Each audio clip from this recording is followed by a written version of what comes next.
We've been in a busy stretch of news. We spoke about this right previously. December, the month of December was going to be a busy one, right? We had a few interest rate decisions come out last week. We're following them up with even bigger ones this week. Maybe a little bit of American bias here, but bigger ones for me at least this week, right?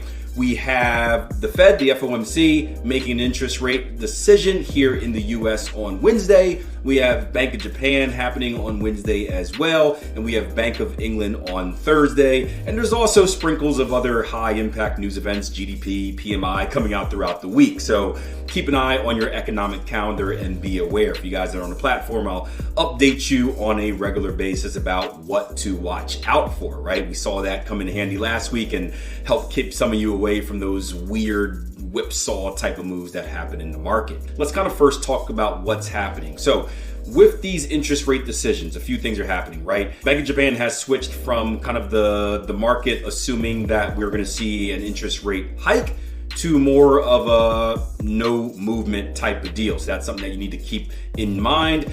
With the dollar, yes, we're going to see an interest rate cut. That's pretty much a conclusion across the board. What's going to be important about the dollar is if they deliver any messaging about how they're going to proceed moving forward.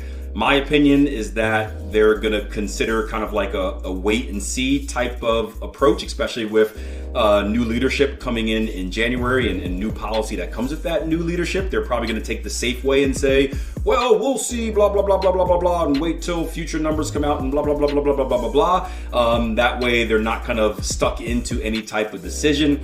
If that does happen, we may see some positivity in the dollar. Again, we've been in this cycle of cutting rates, which should be weak for the US dollar, with a pause and a potential think and maybe even murmurs of a potential, whatever coming next. We may see some dollar strength resuming in the market, especially with other central banks across the globe cutting at a much more aggressive rate. So again, that's my opinion. We got a long time and we'll see what they say, but that's my thought process on it.